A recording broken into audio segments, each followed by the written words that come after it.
Just finished up a pondless waterfall.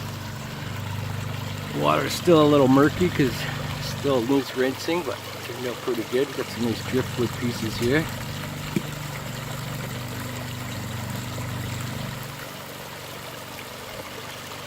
Got a 3500 GPH Aquascape pump in there.